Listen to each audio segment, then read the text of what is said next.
하나님 우리 아버지, 주님의 특별한 은총과 위로가 필요한 시간입니다. 말씀을 사모하는 주의 백성들에게 하나님 말씀하시고 위로해 주시고 힘을 주시옵소서. 예수 그리스도의 귀하신 이름으로 간절히 기도드리옵나이다. 아멘.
재림 성도 여러분, 안녕하셨습니까? 주님의 이름으로 문안드립니다. 우리 하나님의 말씀 요한계시록 22장 20절, 22절 말씀을 봉독합니다. 이것들을 증거하시니가 가라사대 내가 진실로 속히 오리라 하시거늘 아멘. 주 예수여 오시옵소서. 주 예수의 은혜가 모든 자들에게 있을지어다. 아멘. 며칠 전 은퇴하신 한 목사님께서 카톡으로 교회 성장 연구소에서 발간한 자료를 요청하시면서 나눈 카톡 내용을 잠깐 소개합니다. 한 목사님, 잘 지내고 계십니까? 주님이 속히 오실 것 같은 생각이 듭니다. 속히 오셔야 할 것 같습니다. 세상이 이제 거의 한계에 온 듯 합니다. 네, 목사님, 정말 주님께서 속히 오셔야 할 것 같습니다. 재림성도 여러분들도 같은 마음이라 믿습니다. 마라나타, 아멘. 주 예수여 오시옵소서. 저는 오늘 예수님의 재림에 대한 소망이야말로 이 시대의 궁극적인 대안이라고 확신하며 마라나타의 정신이 우리 모두에게 충만하기를 간절히 소망합니다. 마태복음 24장과 25장에는 예수님이 십자가를 지시기 바로 직전의 일들이 기록되어 있습니다. 며칠 뒤면 십자가에 달리셔야 하는 긴박한 상황 속에서 주님이 제자들에게 마지막 권면으로 주신 것이 바로 마태복음 24장, 25장의 내용입니다. 그 주된 내용은 바로 예수님의 재림에 관한 것입니다. 그리고 성경의 마지막 책 요한계시록의 마지막 말씀도 강력한 재림에 관한 말씀입니다. 예수 그리스도의 재림이 궁극적인 대안이요 해답이라는 것입니다. 요한계시록은 세상의 종말에 대해 기록한 예언서지만 첫 독자들은 당시 극심하게 핍박당하던 초대교회 성도들이었습니다. 요한계시록은 바로 그들을 위로하고 소망을 주어 고난을 잘 견뎌낼 수 있게 해주었습니다. 그런데 당시 고난당하던 초대교회 성도들의 입장에서 생각해 보면 아마도 그들은 본능적으로 그 극심한 고통에서 해방되어 자유롭게 사는 것을 소망했을 것입니다. 그런데 요한계시록의 내용은 이 땅에서의 고난이 사라지고 보상받고 잘 사는 것을 통해서 위로한 것이 아니고 다시 오실 예수 그리스도에 대한 강력한 선포로 그들을 위로했습니다.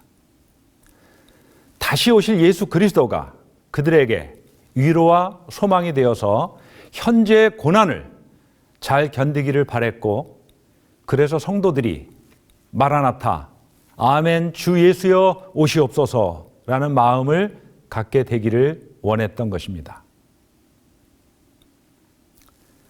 신앙생활에 대해서는 여러 가지로 정의 내리고 설명할 수 있겠지만 이렇게 정의해도 매우 훌륭한 정의라 할 수 있을 것입니다. 신앙생활은 늘 다시 오실 주님을 기다리는 삶과 내 눈앞에 안락과 편안함을 추구하는 삶이라는 두 갈래길에서 자신의 삶을 조절하고 점검하는 것이다. 이런 정의에 비추어 오늘 현실 속에 우리의 신앙 생활을 바라볼 때 솔직한 고백은 내 눈앞에 안락과 편안함은 자연스럽게 추구하게 되는 반면 다시 오실 주님, 또 주님이 오신 이후에 누리게 될 하나님 나라에 대해서는 너무 멀어 보입니다. 머리로는 잘 이해되는데 가슴에 선뜻 와 닿지 않습니다. 실제 생활과 잘 연결되지 않습니다. 당장 오늘 마스크 하나 더 사는 것은 요긴한 일이기에 요일과 시간을 잘 기억했다가 구입하고 또 당장 코로나 사태가 종식되길 원하는 마음에 사회적 거리두기에 동참하고 이런저런 생활 수칙을 잘 실천하는데 주님을 기다리는 마음이 반영된 구체적 삶은 선명하지 않습니다. 이제 이런 저와 여러분을 향해 하나님께서는 끊임없이 말씀하십니다. 근시안적이고 좁은 눈을 가지고 이 땅만 들여다보고 살지 말고 눈을 넓혀라. 멀리 바라보아라. 재림을 소망하며 준비하는 삶을 살아라.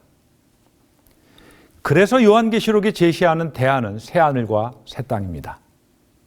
그래서 예수 그리스도의 십자가로 구원받은 우리는 다시 오실 예수 그리스도, 완성된 하나님 나라를 갈망하고 꿈꾸며 살아야 합니다. 그래서 마라나타 주님의 재림을 사모해야 합니다. 이것이 하나님이 오늘 저와 여러분에게 주시는 메시지입니다. 요한계시록 22장 20절, 21절의 말씀을 묵상하면서 재림 성도로서 또 목사로서 참 반성을 많이 하게 됩니다. 이 땅에서 살아가다 보니 때로는 균형을 잃고 좀 더 현실에 얽매인 삶을 살게 되고 또한 연합회에서 교회 성장연구소장으로 섬기며 이 땅에서 교회 부흥과 성장에 초점을 맞춘 사역을 하다 보니 마라나타의 심정이 자꾸 희미해지고 약해지는 것 같아서입니다. 그래서 각성하고 반성을 하게 됩니다.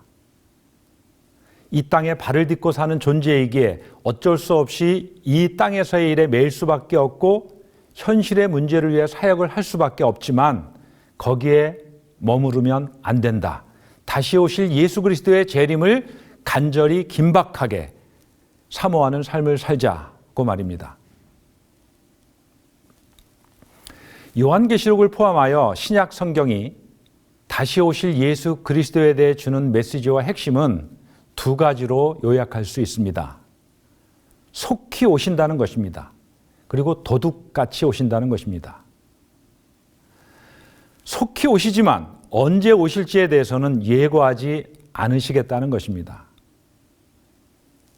이것들을 증거하시니가 가라사대 내가 진실로 속히 오리라. 속히 오시겠다는 말씀입니다. 형제들아, 때와 시기에 관해서는 너희에게 쓸 것이 없음은 주의 날이 밤에 도둑같이 이를 줄을 너희 자신이 자세히 알기 때문이라. 도적같이 오시겠다는 말씀입니다. 왜 주님은 속히 오겠다는 것을 강조하셨을까요? 그리고 왜 예고하지 않고 도둑같이 오겠다고 말씀하신 것일까요? 결국 주님께서 의도하시는 것은 주님의 백성들이 이 땅에서 살아갈 때 긴장감, 긴박감을 가지고 살아야 한다는 것입니다. 확실히 오시지만 언제 오실지 모르니 늘 재림하실 주님을 생각하고 긴장하며 살아야 한다는 것이죠. 사랑하는 성도 여러분, 가슴에 손을 얹고 정직하게 생각해 보십시다. 나는 오늘 주님의 재림에 대해 얼마나 긴박감을 가지고 살아가고 있습니까? 지금 우리에게는 이런 긴박성이 너무 없어 보입니다. 복스러운 소망, 재림의 소망을 이야기하고 노래하지만 오실 주님에 대한 절박한 마음이 슬금슬금 사라지고 있습니다. 재림 성도의 영적인 변질은 여기서부터 시작됩니다. 재림교의 침체는 여기서 비롯됩니다. 따라서 우리는 주님의 재림에 대한 영적인 긴박성, 종말론적인 긴장감을 반드시 회복해야 합니다. 이런 의미에서 이번 코로나 사태는 어쩌면 영적으로는 축복의 시간, 축복의 도구가 될 수 있습니다. 서두에서 소개한 목사님과의 카톡 내용처럼 이번 코로나 사태로 재림 성도에게 재림의 긴박성이 회복되고 살아나고 있습니다. 이러한 때 재림 성도 각자가 재림에 대한 긴박감이 회복되기를 간절히 소망합니다. 바로 마라나타의 정신입니다. 마라나타의 고백과 정신은 재림 성도들에게 필요 충분 조건입니다. 사회적 거리두기를 강조하면서 한편으로 심리적 거리두기를 강조하는 이때 서로 간에 재림의 소망, 마라나타의 정신이 다시 회복되도록 서로 격려하십시다. 지금 옆에 분들과 눈을 마주치고 두 손을 들어 마라나타 한번 외쳐보시기 바랍니다. 자, 그렇다면 이제 이러한 마라나타 정신과 관련해서 재림 성도의 삶과 신앙에 구체적으로 다시 살아나고 회복되어야 할 것들이 무엇일까요? 먼저 우리는 깨어 있어야 합니다. 마태복음 24장 12절 말씀에 42절 말씀에 그러므로 깨어 있으라 어느 날에 너희 주가 임할는지 너희가 알지 못함이니라 말씀하십니다. 깨어 있다는 것은 우리가 처한 현실, 그 속에서 살아가는 내 삶의 모습을 영적으로 바라본다는 것입니다. 그리고 그 과정과 결과로 주님께서 말씀하신 것을 삶 속에서 적극 실천하는 가운데 주님을 기다리는 삶을 사는 것입니다. 또한 깨어있다는 것은 무엇에 집중하고 무엇을 소중히 여겨야 할지 초점이 분명하다는 것입니다. 이것이 마라나타의 정신으로 살아가는 재림 성도에게서 우선적으로 회복되어야 할 것입니다. 오늘 우리가 처한 현실은 정말 우리에게 깨어있음을 강력히 요청하고 있습니다. 어물쩡하다가는 이 세상의 변화와 시대의 요구, 코로나 같은 불가항력적인 사태 앞에서 갈팡질팡하며 세상의 흐름에 따라 흘러 떠내려가기 십상이기 때문입니다. 무엇에 집중하고 무엇을 소중히 여겨야 할지 다시 한번 초점을 맞추도록 합시다. 우리가 집중해야 할 대상이 예수 그리스도시고 우리의 궁극적 바람, 소망이 예수 그리스도의 재림이 될 때 어떤 상황에서도 흔들리지 않고 두려워하지 않으며 정로를 걸어갈 수 있는 것입니다. 가끔 운동선수를 보면서 재림 성도의 모습이 어떠해야 하는지, 어떻게 살아가야 하는지 실제적으로 잘 느낄 때가 있습니다. 프로야구 선수 중에 이병규 선수가 있습니다. 지금은 은퇴한 선수입니다. 2013년에 이병규 선수가 39의 나이로 골든글러브 시상식에서 지명타자 부분 골든글러브를 수상했습니다. 야구 선수로는 환갑이 지난 나이에 현역 선수로는 최고령 타격왕이 된 것입니다. 39의 고령 선수가 엄청난 기록을 세운 것도 대단했지만 골든글러브상을 수상하고 나서 인터뷰한 내용을 보면 참 이 선수 대단한 선수라는 생각이 절로 듭니다. 그는 야구 선수로서 좋은 눈을 유지하기 위해서 TV를 보는 것도 참고 스마트폰도 자제했다고 합니다. 작은 야구공을 쳐내려면 좋은 시력을 유지해야 하기 때문입니다. 요즘 세상에 어떻게 TV와 스마트폰 없이 살 수 있겠냐고 물을지 모르겠지만 분명한 목적과 꿈이 있다면 그렇게 살 수 있습니다.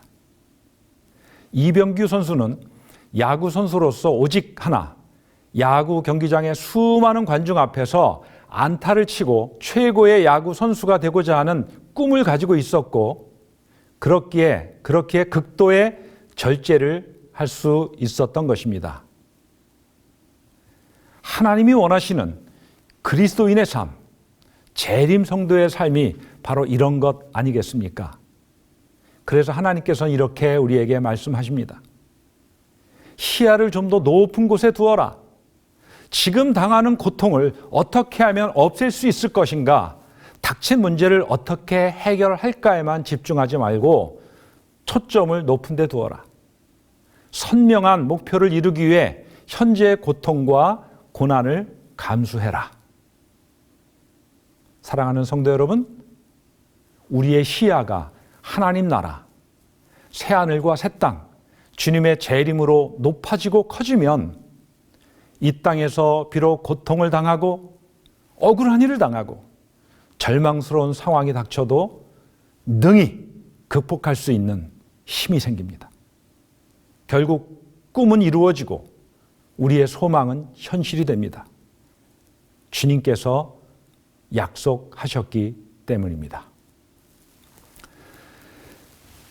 마라나타 정신으로 사는 우리의 삶과 신앙에서 꼭 회복하고 살아나야 할 또 다른 것은 바로 사랑과 긍휼의 삶을 회복해야 하는 것입니다. 예수님은 제자들에게 말세에 나타날 현상들에 대해서 이렇게 말씀하십니다. 마태복음 24장 11절 12절에 기록된 말씀입니다. 거짓 선지자가 많이 일어나 많은 사람을 미혹하겠으며 불법이 성함으로 많은 사람의 사랑이 식어지리라. 사랑하시는 성도 여러분, 지금 우리의 눈으로 목도하고 있는 현상 아닙니까? 현재 대한민국은 혐오와 배제가 극에 달해 있습니다. 관용과 배려가 사라지고 있습니다. 이런 머릿기사가 한 매체에 실렸습니다. 한국의 관용과 배려가 없다. OECD 꼴찌 수준이다. 2014년 1월 8일자 연합신문 뉴스의 머릿기사입니다. 이게 오늘 대한민국의 현실입니다. 얼마 전에 틈틈이 아들 운전 연수를 해주면서 초보 운전자들이 의례껏 하는 초보 운전이라는 스티커를 차 뒤에 써붙일까 하다가 쓸데없겠구나 하고 포기했습니다. 약자에 대해, 초보 운전자에 대한 배려와 긍휼의 마음이 있는 사회라야 효과가 있는데, 요즘은 초보 운전이라고 붙이면 오히려 무시하고 오히려 더 양보 안 하고 빨리 앞질러 가려 하기 때문에 더 위험하기까지 하기 때문입니다. 정진홍 서울대 명예교수인 우리 종교학자가 한 매체에서 한 인터뷰 내용입니다. 요즘 세상에는 그리디 톡, 탐욕의 언어와 블레임 톡, 비난의 언어만 난무하는 것 같다. 연봉 얼마 받나? 그건 얼마짜리냐? 개걸스러운 탐욕의 언어들이지. 또 전부 남 탓이다. 자기는 책임 없다는 거지. 보고 싶은 것만 보고 관계는 단절시킨다. 내가 책임 주체라고 하는 것은 의식하지 않는 것 같다. 사회 윤리와 개인의 실존 윤리를 늘 함께 고민할 수밖에 없다. 사랑하시는 여러분, 이런 탐욕의 언어, 비난의 언어가 교회 안에는 없을까요? 참 부끄러운 심정입니다. 이것이 예수님이 말씀하신 말세 현상이고, 이러한 현상이 사랑이 식어서 나타나는 것이라면 이제 주님의 참된 백성들은 이 반대 모습이어야 합니다. 사랑이 충만한 삶, 사랑을 실천하는 삶을 살아야 하는 것입니다. 거듭 강조하지만 우리 주님의 마지막 간절한 요청은 사랑입니다. 아시시의 성 프란체스코에 관한 재미난 일화가 전해지고 있는데, 프란체스코가 제자들과 더불어 3주간 금식을 하기로 했습니다. 여러분, 3주 금식은 매우 힘든 일입니다. 자, 그런데 그 중에 육적으로, 의지적으로 연약한 제자가 있었던 것 같습니다. 안 그래도 배가 고파 죽겠는지 제자들이 가는 길 건너에 죽을 파는 곳이 있었습니다. 이제 이 연약한 제자가 그만 견디질 못하고 죽 파는 곳으로 가서는 죽을 사서 허겁지겁 먹은 것입니다. 이후에 어떤 일이 벌어졌을지 충분히 상상이 되지 않습니까? 엄청난 비난의 몰매가 이 제자에게 쏟아졌어요.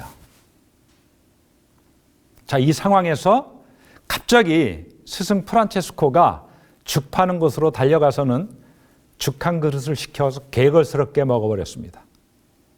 그러고는 난감해하는 제자들에게 이렇게 말했습니다. 사실은 나도 배가 너무 고팠다. 자, 오늘로 금식 끝이다. 너희들도 와서 먹어라. 아시시의 프란체스코가 성인이라고 추앙되고 있는지에 대한 이유입니다. 한 연약한 제자의 실수에 대해서 다른 제자들이 한결같이 비난을 가하자 프란체스코가 주기 원했던 교훈은 금식보다 중요한 것은 사랑하는 마음을 가지고 관용하고 배려하는 것이라는 겁니다. 남을 비난하지 않는 선한 태도가 금식보다 더 중요하다는 것이죠. 재림을 소망하며 사는 재림 성도도 결코 이러한 마음가짐과 태도를 잊어서는 안 될 것입니다. 정말 다시 오실 주님을 기다리며 신앙생활을 하는 사람이라면 그 마음 안에 사랑이 충만해야 합니다. 나와 좀 생각이 달라도, 주장이 달라도, 사는 모습이 달라도, 신앙의 모습이 좀 달라도, 실수와 실패를 해도 예수 그리스도를 기다리는 마음이 그 안에 있다면 다른 사람을 포용하고 관용하는 마음이 우리에게 필요합니다. 이제 마지막으로 마라나타의 정신으로 사는 저와 여러분들의 삶과 신앙에서 꼭 살아나고 회복되기를 바라는 것을 말씀드리겠습니다. 하나님은 우리가 재림의 소망을 가지고 긴박성을 가지고 살기 원하십니다. 그렇지만 오늘 우리에게 바라시는 것은 이 세상을 빨리 떠나서 하늘나라에 들어오기보다는 지금 이 세상에서 해야 할 사명을 주시고 그 사명을 신실하게 감당하기를 원하십니다.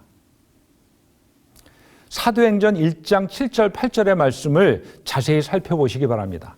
때와 시기는 아버지께서 자기의 권한에 두셨으니 너희의 알 바 아니요 오직 성령이 너희에게 임하시면 너희가 권능을 받고 예루살렘과 온 유대와 사마리아와 땅 끝까지 이르러 내 증인이 되리라.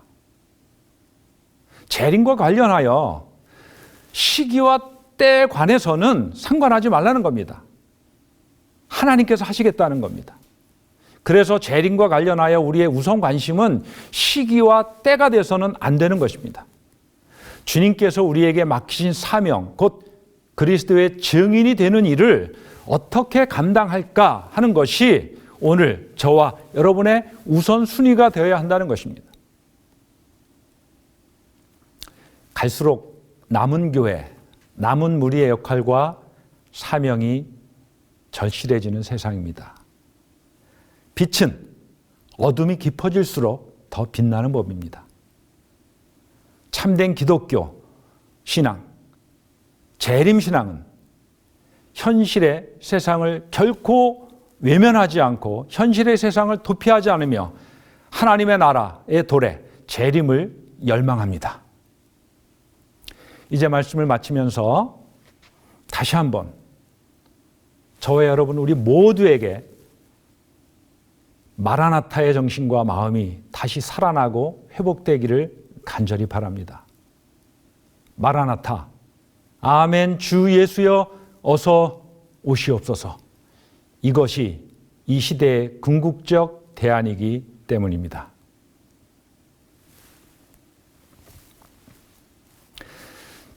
기도하시겠습니다.